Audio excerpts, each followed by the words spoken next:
Hiyo, I'm Rachel. You can normally find me on Miss Daisy Sewing. We've got Missy here and I'm Amy. You can normally find me on Amy's Rambles. And this is Bookish Cooking. Yes, I know. How did we come up with Bookish Cooking? What are we doing? Well, why are we here, Rachel? I collect children's cookbooks. That means I actually have quite a lot which are also tied into book series. We decided that it would be great fun to pick a book, make a meal, have you guys come along with us as we discuss our favourite parts of the series as such. So our first one, as you can see from the book, is going to be Redwall. I think it's safe to say Redwall is a favourite childhood book from both of us that we're still reading in adulthood. I'd almost say it's sort of a national sort of favourite, to be honest. Like, yeah. It's almost as part of the British psyche as Absolutely. anything else. Like, it's... I do want to say, completely underrated. Yes. Not nearly enough people talk about Redwall, especially now. Yes. So much more. Like, it needs all of the love it can get. Yeah. And one of the reasons why this being a cookbook is so great is Brian Jacques grew up in the wartime, rationing. So one of his pet peeves when reading books was that they would have a feast and be over and he's like, I want to know what they're eating. I'm starving, I want to know what they're eating. And that reflects in his books. I think I'm not the only one who grew up dreaming of deeper and ever pie and all these wonderful things. His food descriptions are second to none, possibly only matched by Tolkien, who also, oddly enough, grew up at a time of rationing, or not necessarily grew up, but big impact in his life. Yeah, I think Lord of the Rings was actually written during rationing, and it very much comes across in all the food descriptions. Yeah, it is one of those books that is impossible to read and not feel hungry. It should come with a warning of have snack beside you, or don't have a snack beside you, because you will just eat constantly throughout this book. Absolutely. Hey. Right, so what we're going to do is we're going to take you through our menu and then we'll get prepping. Yeah. Excellent. See you in the kitchen. Okay. So the menu, as promised, the first thing we're going to make is going to be the Gourmet Garrison Grilled Leeks. One of the reasons we chose this book, as well as both being fans of Redwall, is I'm actually pescatarian, a very fussy pescatarian. So I don't eat meat. And this book, with the exception of one recipe, is entirely vegetarian. And that one recipe has shrimp in it, so I can still eat it. But next up, we have stuffed springtide mushrooms. I think this is technically our starter. Next up, you cannot make a Redwall recipe without a deeper and ever tater and turnip and beetroot pie. That would be sacrilege. This is probably the most iconic dish. I was chatting to a friend yesterday discussing like my plans for the week and things, and saying we were going to be filming this and Redwall was going to be our first one. She got a slight spoiler, and immediately she's like, oh, you're making deeper and ever pie. It's like, yeah, anyone who's read this knows that you got to make a deeper and ever tater and turnip pie. It's iconic. It really is. So after that is going to be starter and mains done. So obviously we're going to need some pudding. We are unashamed to admit that we chose Rubbity Dub Pud, and almost entirely based on the name. Yep. It's hilarious to say Rubbity Dub.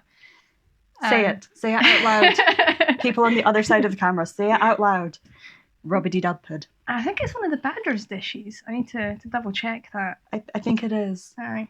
It's also another really nice thing about the book is it is a story going all the way through, and every recipe appears in the story. The story goes through the 4 seasons, and the recipes are split by what's available in each season.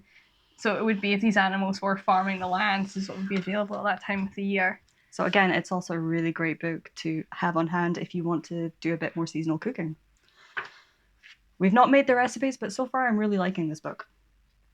And then finally, because no dinner is complete without a drink, we are going to be making moss flower mulled cider. And that will be our recipe. So next time you see us, we will be getting stuck in and getting cooking. But always important, read your menu first, your recipe first. What do I actually need to do? Take my stems off, chop them up, put them in a pan, mix them with everything, stuff the mushrooms. Excellent. Pretty easy. Deeper and ever pie. In true Blue Peter fashion, I pre-prepped. So they're all boiled. So I'm going to start building the pie on this side. Also, I'm terrible at like halving recipes. So am I, as you can see. This is far more than the 1 pound required. Oh wow. We are not going to be hungry. No. You guys might be hungry. Yeah, sorry. Not that sorry. So yeah, I've got here, this is carrot and turnip mash. And then this is just classic potato mash. And we're going to stack them in layers. Leeks are boiling. Oh, can we just take a moment to appreciate that these look like something Farfetch would be carrying around? Like, they are perfect leeks. Can we also take a moment to appreciate that they all came from Rachel's garden? That's why they're so perfect. Right, I'm going to start building our deeper and ever pie. It said chop finely. I think this is finely enough. Okay. Yeah. We are not like professional sous chefs or anything. Nobody is expecting. I mean, you have seen how badly like mashed this is. It looks rustic, I think she will describe it. Yes, let's go with rustic. 1 tablespoon, 1 teaspoon. So we're just gonna Just a dollop. pop a dollop in. I will say, like, my mash, I normally do it differently to this. This is quite a dry mash, but I think it's to sort of counteract the fact that the the neeps are quite moist. But yeah, I normally put like milk and stuff in my mash, whereas the recipe just called for butter, which is why it's quite a dry mash. That's a very dry mash. Yeah. Like, so I normally put like, my mother would be upset to break the secret. I don't put an egg in my mash. Ooh. So you do the mash, you add in your milk, your butter, and then you just bop an egg in, and the heat from the mash, from the potatoes, does cook the egg. Yeah. And that's how I get really nice proper mashed potatoes. But we are sticking to the recipe book. I don't know about you guys, but I'm already hungry. Yeah, this I'm already like so excited for all of this. You guys can't tell, but the kitchen already smells really good. Right. And the only thing cooking technically right now are leeks and mushrooms. But look at the pie! Oh, it's gonna be so good. Pie, guys! It's gonna be so good. It's very orange. It is. So I'm going to pop that safely there. Yes. And we'll get this oven preheating. So that's just that one to 180. So the deeper never pie actually called for pickled beetroots, but I'm not a pickled beetroot fan. So what we're going to do is slice them up really thinly and then bake them is the plan. So they'll take about 40 minutes to bake, which is about the same amount of time that the deeper never is going to go in for. Have you listened to the audiobooks for Redwall? Any of them? I don't think I have. I've listened to Wind in the Willows, but I don't think I've listened to Redwall yet. Brian Jacques, I want to say Liverpudlian, but I could be wrong. If I am incorrect, I will have that fact checked on the screen. The guy who reads the books has that accent, but the moles, they speak like, you know, proper like North Yorkshire, like, you know, up in their hells, and it's just the funniest thing. We recently re-listened to both Moth's Flower and the classic Redwall original. Oh. So I wonder if there's a radio play of it.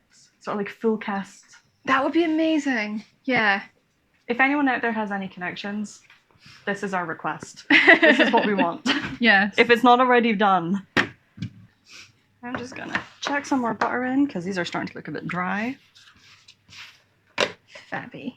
I might have misread the recipe and only put in the 1 teaspoon rather than the half a stick. I feel like half a stick might be a bit much. So this is what I thought was really odd with this cookbook, just a review on the book itself. So Brian Jacques is British, but is American, the cookbook. Yeah. It's all sticks and cups, and it's not how we cook in the UK. We're like, I'm happy to swap between imperial and metric, but I'm a ounces or grams kind of gal. Like, what is this? Day, I still couldn't actually tell you what a stick of butter is. It's probably a lot more than I think it is, but for me it's like maybe like a tablespoon or something, but I don't know. Butter weighs 4 ounces or 113 grams. That's a lot more than I thought. Okay, yeah. I'll put a bit more. Every day is a learning day, people. I feel like between the cheese and the butter, there's a surprising amount of dairy in this. Yeah, so my husband, Matt, is lactose intolerant. Will he be able to eat any of this? So he's getting better, so he can have like a little bit, but I probably should have used his cheese rather than that. It's fine. We can leave the cheese with the mushrooms is the very last bit, so we can leave He's a couple absolutely off. fine with Parmesan. And so we'll put Parmesan on half the mushrooms and cheddar on the other half is what we'll do. And he can always take some of the cheese off the pie if he decides it's too much. But he should be fine with a little bit. It called for 8 tablespoons of sesame seeds, which turned out to be the entire jar. That's a lot of sesame seeds. Yep. No, it didn't. It called for 8 teaspoons, not 8 tablespoons. Oh, is it too late? It's way too late. It's fine. The beauty of cooking instead of baking is you can improvise. Also, I want to say, like, I'm doing not too bad for cooking on camera for the first time. Yes, I will say that's a bit odd. You can pivot this if you're getting, like, you know. Hey, it's fine. But we're going to take more care reading, because that's now twice I've messed up. So can you remember what your first Redwall book was? It was Redwall itself. I also remember I read it in the most perfect way and the most perfect introduction to Redwall you can get. I think I was 12. It was the summer between first year of high school and second. We were on a family holiday.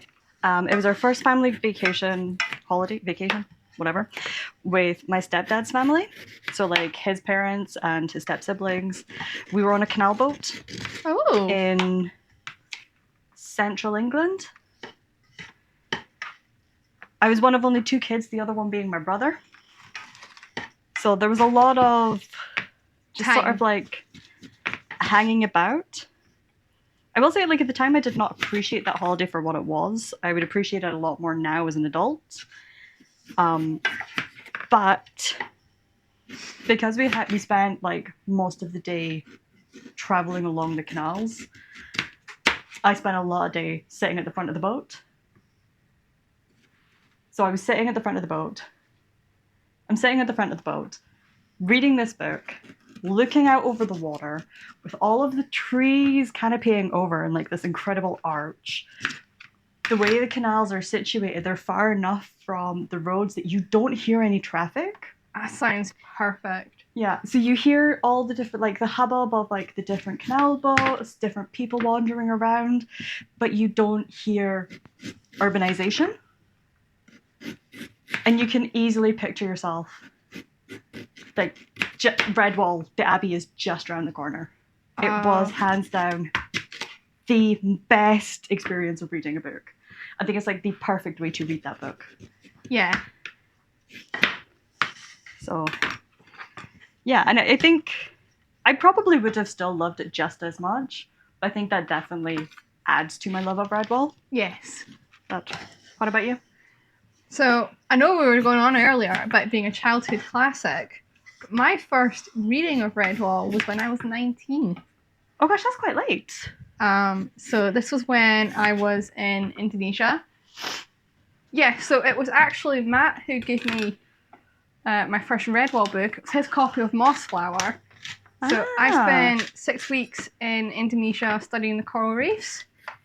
And that was my book to sort of take and keep me company, if you will. And talking about the feasts, like I was living on rice and tuna. I lost half a stone when I was out there. I was so hungry. So I was dreaming that I was sat at those feasts, like, Aw. honest to God. And absolutely, like you said, the sort of idyllic, like, because we're on this island in the middle of nowhere, and that sort of rural, idyllic setting really does help add to it. Yeah. But I think when you're reading a book that is just all about these anthropomorphized animals, there's literally no humans in the series. Yeah. So when you're in an area that just feels like there's nobody there. there's literally no one about, yeah. But what was so funny, so it was pretty well beaten, this book to begin with. And then I took it round Indonesia, and then basically a whole bunch of us, like, because I only had one book, so I was trading books with people. Mm-hmm. So this book went round like 6 other folk. Like, by the time, like, the sun, the sea, the sand, like, I took this thing home and it was literally just falling to pieces. Aww. This book had been so well loved. Stuffing the Martians. Yeah. They're probably not gonna stuff. They're gonna be a bit looser just because I have so much stuffing. So much extra sesame seeds. I really hope y'all like sesame seeds. Beetroot's in there, that's in there. So it's our grilled leeks is the next bit for me to prep before we get onto the rub-a-dub pad. I love Basil in the books. Like, I think he's absolutely fantastic. The hair. Yes. The hot ho. Right. Drain leeks, transfer them to a shallow oven-proof dish. In bowl, cream butter. Add cheese, mustard. Put More leeks. cheese. More cheese, but we're doing the Parmesan this time. And then put under a broiler. I actually had to, like, look into what a broiler is, but it's literally a grill. It's just an old-fashioned word for a grill. Oh, I assumed it was something you did because it's something you come across in recipes quite often as a broiler, but I've avoided those recipes because I'm like, I don't have one of those. Technically you do. It's just your grill. That is what a broiler is. I'm an utter disaster today. It's okay. You've had a long day. Like, you've come down from Inverness. Yes, probably for context, guys. I live in Inverness. We are doing this in Rachel's kitchen because Rachel and I actually work together, as well as being friends. But I frequently come down for work to see my team and things. And I'm down today to the 3.5-hour drive. And then I had my end of year review, which went well. So not feeling too sorry for me. And now we're doing this because we've actually been talking about this for forever. Yeah, pretty much since I don't know, a month or two after I started coming down regularly. So at least a year, I think. Yeah, I think that, and obviously because your actual channel is all books. Yeah. And then my channel is much more recent. Do you have like baking parchment or something? Yes. Conscious of them sticking to the pan. I don't know how well they bake without sticking to something. It should be okay, but there you go. Just in case. Yeah. I can't help it. I've always been rather than grease or pray that everything is fine, baking parchment is always going to be my go-to. Why not? Why not? Sorry, You're having a day. No. It's just really crinkly, but it stops it from curling up. I did not know Completely that. flat. That is a hack. Yay! I'm not completely useless. Never useless. Grabbing my Parmesan. And I'm just gonna, let's just be generous. It says a tablespoon, but come on, man. That's a lot of leeks. Like, We've been very generous with everything today, so... You can tell we're both bakers and not cooks. Part of me's like, maybe I should have done a test run of some of these dishes. Like, I've made those before, and I've done the deeper never before. But I've not done the grilled leeks before. But I don't know, I think I like that we've done this... The chaos. The chaos method. We've done this as if it's a first attempt, because every recipe you're going to do is going to be your first attempt. And you guys get to see how well this does without practice. True. Because at the end of the day, this is, I suppose, a book review. Yeah. And I think one of the things that can really put you off, it's definitely put me off of cookbooks, is when I've done a recipe for the first time and it has been an utter disaster. That my brain then goes, okay, this cookbook's too hard for me, so we're just gonna put it aside, and eventually it'll go to a charity shop or something. Or there is under my living room table a wicker basket filled with cookbooks that never see the light of day. Because they are out of favour and they just stay out of favour. Yep. Right, so I'm going to move these onto the hob. Cool. Just out the way. And then we shall get started on the rub-a-dub. Not that I'm pimping out my garden, but this is homegrown rhubarb.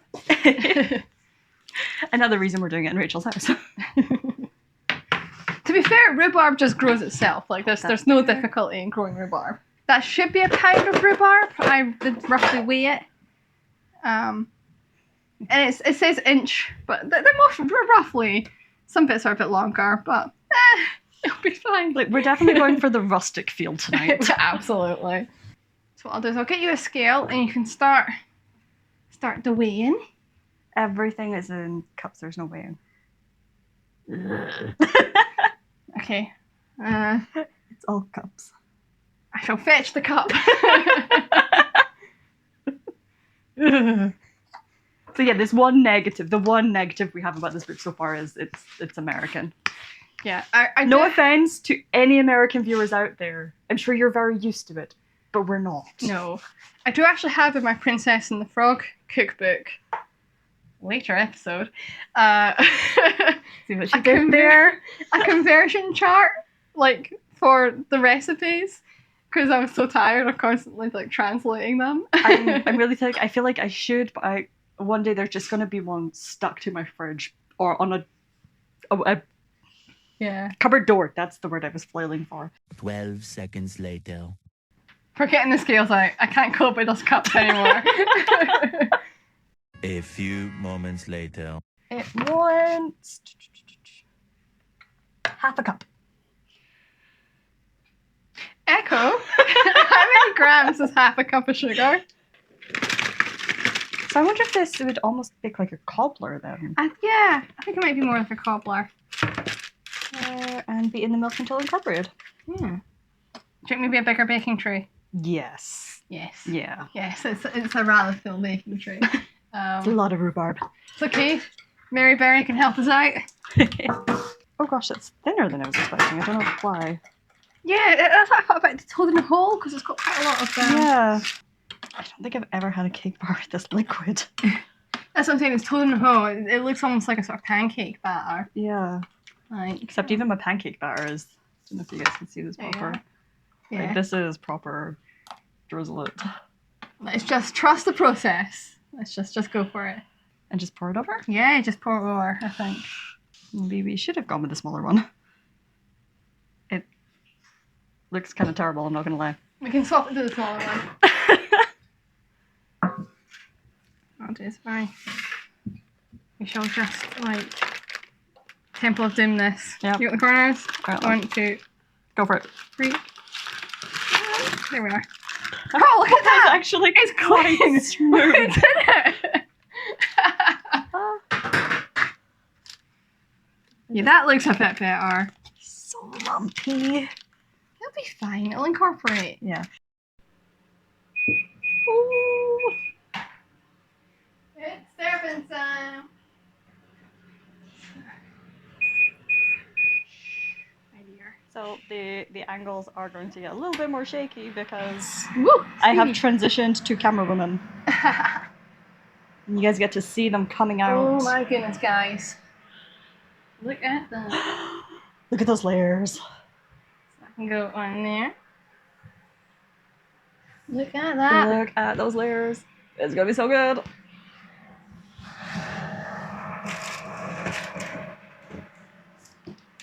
Oh, they smell amazing. They are possibly what I am the most excited about.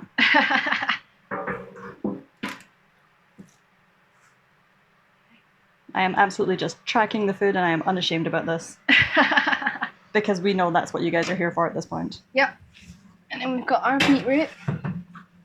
So if you guys remember, the beetroot was the first thing that went in. It got chopped and then we bunged it in there and just kind of forgot about it. Yeah, nice and As easy. the recipe told us. I love the circles in this. Yes, they've turned out really good. And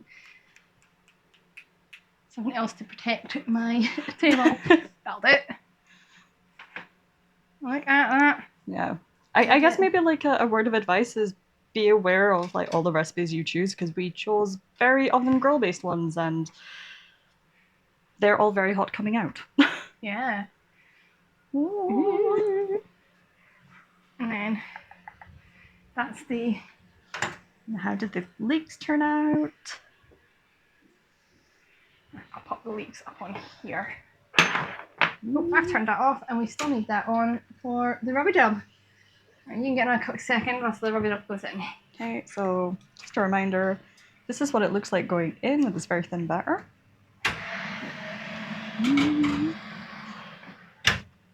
Is it 20 minutes it needs? Yes. I'll go with 15 for now. We can add We 5. will double check. I promise, guys, we will double check. And our grilled leeks. I was just saying to Amy off camera, last time I used the grill I nearly burned the house down, so was a bit nervous about that. They look so good. They do. Oh. Excellent, So right. cider is almost bubbling away. It's getting there. It's getting there. Nom, nom, nom. That smells amazing, actually. You guys are missing a treat. I think we need to the cut. Absolutely. That is a deeper than ever. Look at that. Look how deep it is. It's just.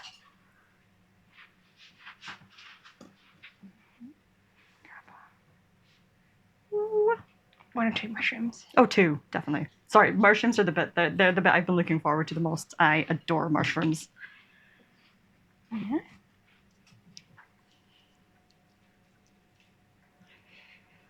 Although the leeks do look really good as well. It all looks really good.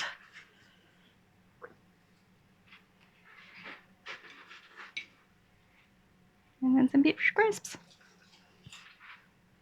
Are you guys jealous yet? Bon appetit. Safe to say, food comas. Oh, yes. Think also very safe to say that was a bit of a success. Yeah, the rubbity dub. Whatever it's called. More syllables are going into that name every time I say it. But the rubbity dub pud was a surprise. That was the dark horse. Like, Yeah. I'm not gonna lie, I was not convinced, No. especially when it was cold in that tray and we'd had to do our. When we first poured it, and you're like, no, I'll be fine. And I'm like, will it? And the longer I was sat there and I was looking at it, the more I was like, The more we looked at it, the more sus it got. But no, it But actually turned out quite nicely. yeah. It tastes quite nice. It's very sharp. Yes, very sharp. We were discussing it, and I think we both agreed maybe some oats on top Mm-hmm.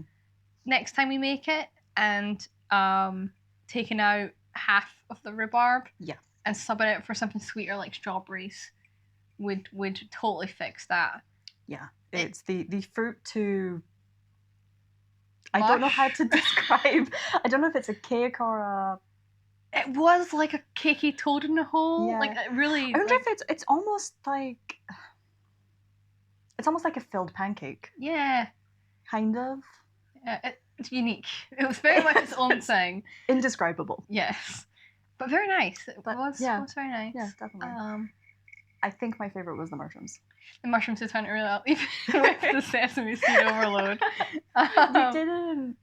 I maybe would use 8 tablespoons, but I quite liked that extra bit of sesame because I think More they're crunch. yeah, a bit more texture. Because the melted cheese on top gives it like almost like a chew, but it doesn't. I think the sesame gave that wee bit of a crunch, which it just helped. It helped a lot. Yeah. I think so. I've made the mushrooms and the deeper than ever before. So I knew I would like both of those. So the new dishes for me was the grilled cheese and the rubbity dub pod. So yeah, I really like the grilled leeks. Mhm. They were really nice. I think more cheese, Yeah, more mustard. yeah. I think with the leeks, I think if they'd been fresh as well, that would have helped. So, yeah, because that was old stock from my freezer, so both that and rhubarb were frozen. And I do think not so much with the rubbery dab because with it being baked, it still loses texture. Yeah. But definitely with the leeks, I think if they'd been fresh, they'd have been just wouldn't have been quite as much liquid. I think they'd have been content. much nicer had they been fresh. So Yeah. definitely keeping that recipe earmarked though for the autumn this year when we get there, and I have leeks to pick. Yeah, but I think overall just the leek to seasoning quantity, like ratio, needs to be adjusted to just have a lot more seasoning. Yeah. Because it was, in the end, it was the butter that you spread over was quite a thin layer. Yes. So. But no, I'm really pleased. I think definitely, I would say like the whole meal did feel like World War II. Oh yes. British definitely. Rationing type era. Obviously, with the exception of the mushrooms, they were very decadent. But I think in a way they were almost like.